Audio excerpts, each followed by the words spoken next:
तो फ्रेंड, आज हम सीखने जा रहे हैं proforma of the bill of exchange, which is also called specimen of the bill of exchange. Bill of exchange के दो टाइप के स्पेसिमेन होते हैं। The one is drawer to drawee, second is drawer to drawee and pay. तो हम जो सीख रहे हैं, पहला स्पेसिमेन सीख रहे हैं। In the first specimen how we can draft, मतलब हम बिल ऑफ एक्सचेंज कैसे ड्राफ्ट करेंगे। तो बिल ऑफ एक्सचेंज को ड्राफ्ट करने के लिए मैं कुछ आपको एक फॉर्मेलिटीज बता रहा हूँ जो हमको करना बहुत जरूरी है, जिससे ऊपर हमको आउट ऑफ 5 मार्क्स मिलने वाले हैं। So the bill of exchange का प्रोफार्मा जो है वो इस तरीके से बनेगा दोस्तों। सबसे पहले हमको लिखना है बिल्स ऑफ एक्सचेंज टॉप पे, मतलब कि जब आप ये प्रोफार्मा बनाओगे तो आपको ऐसे टॉप पे लिखना है bills of exchange sun centre में। इसको अंडरलाइन करो या ना करो चलता है, कोई बात नहीं। अब याद रखिएगा बिल ऑफ एक्सचेंज में हमेशा दो पार्टी होती है, एक ड्रॉवर और एक ड्रॉविंग। तो जब भी हम लोग बिल ऑफ एक्सचेंज बना रहे होते हैं तो इसको ये सोच के बनाना होता है कि हम एक लेटर लिख रहे हैं और लेटर हम लिख रहे हैं ड्रॉवी को। ड्रॉवी मतलब जिसके ऊपर हम बिल ड्राफ्ट करने वाले हैं। तो हम हो गए ड्रॉवर और अगला पर्सन हो गया ड्रॉविंग। तो मान के चलते हमारे इस एग्जाम्पल में mister x is a drawer और मिस्टर एक्स ड्रॉवर होने के बाद वो ड्रॉविंग यानी कि मिस्टर वाई के ऊपर बिल लिख रहा है 10,000 रुपए के लिए। तो इसको कैसे लिखेंगे हम लोग?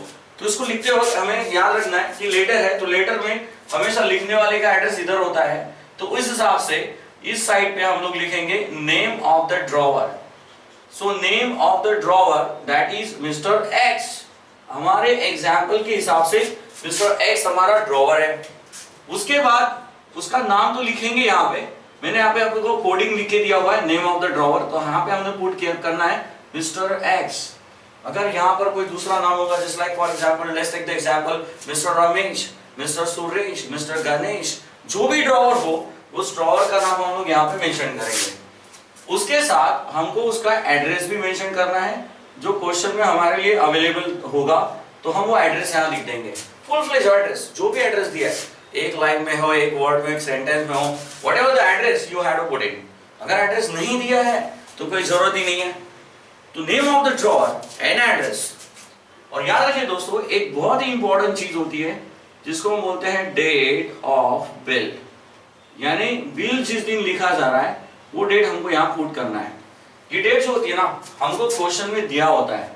हमारे क्वेश्चन में बिल ऑफ एक्सचेंज में हमेशा दो डेट्स आती है, एक होती है डेट ऑफ बिल और एक होता है डेट ऑफ एक्सेप्टेंस। तो डेट ऑफ बिल जो होती है हमेशा नेम ऑफ द ड्रॉवर के ब्लॉक में लिखना होता है, नेम ऑफ द ड्रॉवर के नीचे डेट ऑफ बिल, फिर हम बिल कब लिख रहे हैं, that is called the date of bill. उसके बाद जैसे हम ये लिख लेते हैं name of the drawer, address and date of bill, जहां पे डेट ऑफ बिल एंड होता है उसकी सीधा प्रोपोर्शन में यहां आना होता है और हमको लिखना है यहाँ पे स्टैम्प। स्टैम्प लिखना है और स्टैम्प को बॉक्स में पुट करना है। एक चीज आपको मैं बता दूं कि हम लोग बॉक्स में सिर्फ स्टैम्प को लिखेंगे। बहुत सारे लोग क्या करते हैं कि जो नाम लिखते हैं like name of the drawer, इसको भी बॉक्स में डालते हैं, स्टैम्प इसको भी बॉक्स में डालते हैं, मैटर उसको भी बॉक्स में डालते हैं। पूरे टेबल को पूरे बॉक्स में, लेटर को बॉक्स में कन्वर्ट करने का कोई इतना कंपल्शन नहीं होता है। यानी कि आपने एक चीज प्रिकॉशन लेनी कि सिर्फ स्टैम्प को बॉक्स में लिख के हाईलाइट करना है, दैट्स इट। जब उसको आपने हाईलाइट कर दिया तो ये हमारा काम हो गया। तो अभी हम लोग आगे बढ़ते हैं हमारे बिल ऑफ एक्सचेंज में, the name of drawer and the stamp. उसके जस्ट बाद दोस्तों यहाँ पे एक सेंटेंस लिखना होता है। वो सेंटेंस क्या होता है? विदाउट पेई वाले बिल में, जहां पर पेई नहीं होता है वहां पर सेंटेंस कैसा होता है, यानी कि ड्रॉवर और ड्रॉवी, यानी कि ड्रॉवर ड्रॉवी को क्या बोल रहा है, तो उस तरीके से यहाँ पे सेंटेंस लिखना होता है। After the date, let's take the sentence, after the date पे to me or my order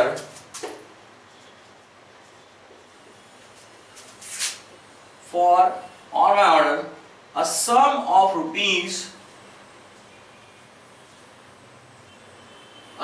of rupees 10,000 only for the value received। दोस्तों ये हुआ हमारा सेंटेंस। और ये याद रखिएगा, ये सेंटेंस जो है इसमें हमको थोड़ा सा भी चेंज नहीं करना है। ये सेंटेंस जैसे कि वैसे डिक्टो आपने लिखना है। ये सेंटेंस आप बार बार हम लोग एक बार वापस रिपीट कर लेते हैं। ये सेंटेंस हमेशा रिजिड लिखना है, हमको इस तरीके से ही लिखना है। सेंटेंस का टाइटल है after the date comma pay to me और my order. The particular date के बाद आप मुझे या मेरे ऑर्डर से a sum of rupees 10,000 only. आप गौर करिएगा, यहां मैंने 10,000 है ना वर्ड्स में लिखा हुआ है, और हमेशा यहाँ पे अमाउंट वर्ड्स में ही होनी चाहिए। यहाँ पे अमाउंट न्यूमेरिकली नहीं होता है, यहाँ पे अमाउंट हमेशा कैसा होगा, वर्ड्स में। So that's why the 10,000 only, that should be the word। उसके बाद हम कॉमा लगा देंगे for the value received। value received का मतलब होता है हमने बिल एक्सेप्ट किया ना, तो बिल एक्सेप्ट मतलब that we got value because उसका एक्जिस्टेंस क्रिएट हो गया है, वो लीगल डॉक्यूमेंट बन गया, and that's why the 10,000 has been accepted by the drawee for the value received, जो उसने साइन दिया हुआ है। तो हमेशा सेंटेंस ऐसे रहेगा आफ्टर द डेट पे to me on my order a sum of rupees 10,000 only for the value received। ये लिखने के बाद इस पोर्शन में हमको एक न्यूमेरिकल अमाउंट का बॉक्स बनाना है, जो कि इस तरीके से उसको मेंशन करेंगे हम लोग। यहाँ पर हमने 10,000 वर्ड में एक्सप्लेन किए हुए, तो ये बॉक्स में हमको 10,000 अमाउंट में एक्सप्लेन करना है। और दोस्तों याद रखिएगा 10,000 जब हम लिखते हैं तो इस तरीके का लाइन साइन इसके ऊपर होना इंपॉर्टेंट है। It is nothing, it defines only, it defines only. Okay, अब अमाउंट लिखने के बाद, अच्छा ये कुछ लोग क्वेश्चन क्रिएट करते हैं कि अमाउंट यहाँ लिखे, ये अमाउंट यहाँ लिखे, सर यहाँ लिख दिया तो गलत हो जाएगा। ऐसा कुछ नहीं है, अमाउंट अगर आप यहाँ पे लिखते हो तो it is also right, but लेकिन it's a tradition that we have to follow on a regular basis. Amount always we have to write it on the left side. Okay, so now उसके बाद इस amount के दो line नीचे लिखना है आपको टू नेम ऑफ ड्रॉइंग, यानी कि हमारे कैरेक्टर के हिसाब से यहाँ पे मिस्टर एक्स का नाम आएगा क्योंकि वो सॉरी वाई का नाम आएगा क्योंकि वो ड्रॉइंग है। नेम ऑफ ड्रॉइंग मतलब जिसके ऊपर हम बिल ड्राफ्ट कर रहे हैं, और नेम ऑफ ड्रॉअर मतलब जो बिल ड्राफ्ट कर रहा है, जो बिल ड्राफ्ट कर रहा है उसका नाम यहाँ पर, और जिसको हम बिल, जिसके ऊपर बिल हम ड्रॉ कर रहे हैं उसका नाम यहाँ पर। और याद रहे कि नाम तो लिखेंगे, साथ में उसका एड्रेस भी लिखेंगे। ये हो जाने के बाद सेंटर में आइएगा, सेंटर में एक वर्ड लिखना होता है एक्सेप्टेड, ऐसे वर्ड लिखना होता है। It's like a signature of the drawing, क्योंकि ये डिफाइन करना चाह रहा है कि उसने एक्सेप्ट किया हुआ है। एक्सेप्ट में यहां पर ड्रॉवी का वापस एक बार नाम मेंशन होगा, नेम ऑफ द ड्रॉवी, क्योंकि ये उसकी सिग्नेचर होती है। तो आपने सिग्नेचर नहीं करना है, आपने उसका सिर्फ नाम लिखना है। यहाँ लिखना है to mister Y and address, तो यहाँ लिख देना मिस्टर वाई, यहाँ एड्रेस नहीं लिखना है, यहाँ this is a signature. Okay, so accepted the name of drawee. फिर एक लास्ट चीज बची हुई है यहाँ पर, जिसको हम बोलते हैं the signature of drawer, that is called name of drawer. So name of the drawer will come out here and you have to explain it here. Only the name of drawer. You can see. हम लोगों ने अभी table कैसे बनाया? Once again एक last revision. Bill of exchange लिखना है, name of the drawer and address and date of bill यहाँ पर। फिर इस डेट ऑफ बिल की जहां लाइन क्लोज हो रही है उसी लाइन में आना है, स्टैम्प लिखना है, उसको बॉक्स में डाल देना है।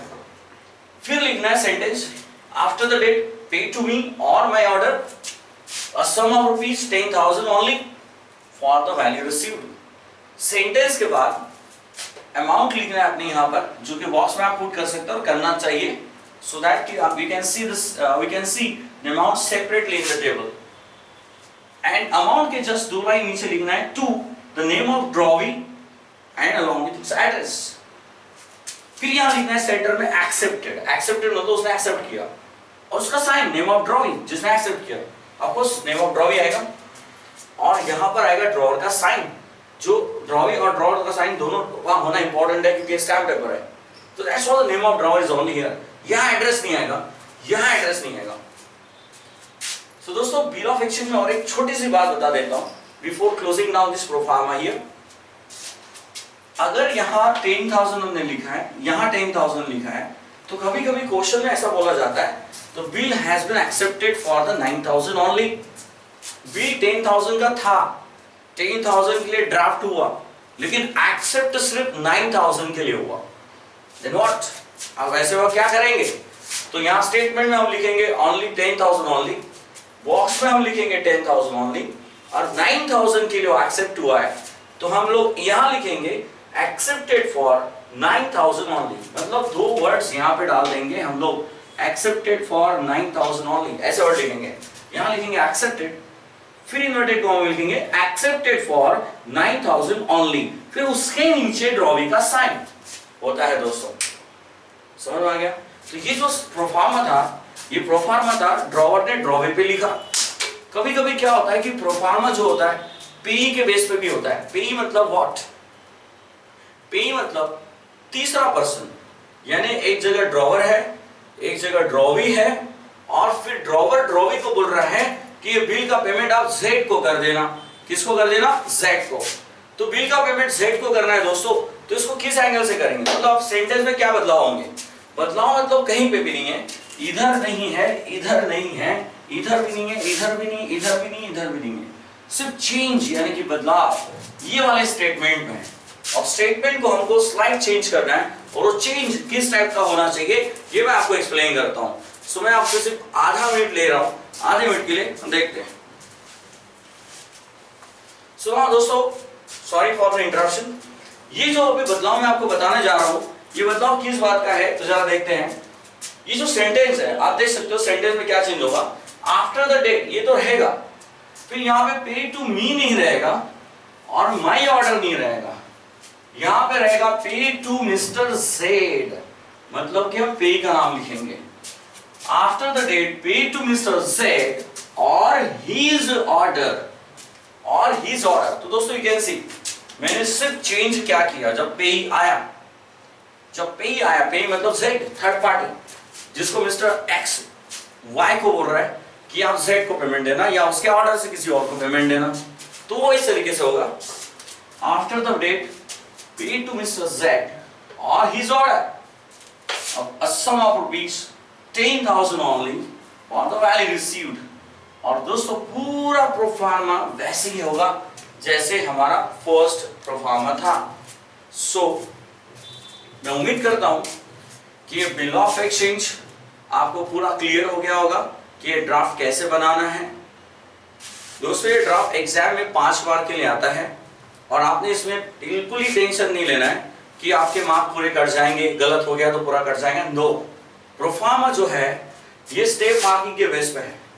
इसमें मतलब कि जैसे इस पे होता है आधा मार्क, इस पे होता है आधा मार्क, इस पे होता है 1 mark, this is body of letter, आधा मार्क, आधा मार्क, आधा मार्क, आधा मार्क, ऐसे अगर आप करोगे तो आपको टोटल ओवरऑल 5 मार्क्स का टोटल कैलकुलेशन मिल जाएगा। मतलब अगर आप एक चीज गलत कर देते हो तो शायद हो सकता है आपका आधा या 1 मार्क कट जाए, बाकी आपको मिलेगा। लेकिन अगर आपके सारे पॉइंट्स राइट है तो you will get 5 out of 5, right. So दोस्तों याद रखिए प्रोफार्मा मिस मत करिएगा।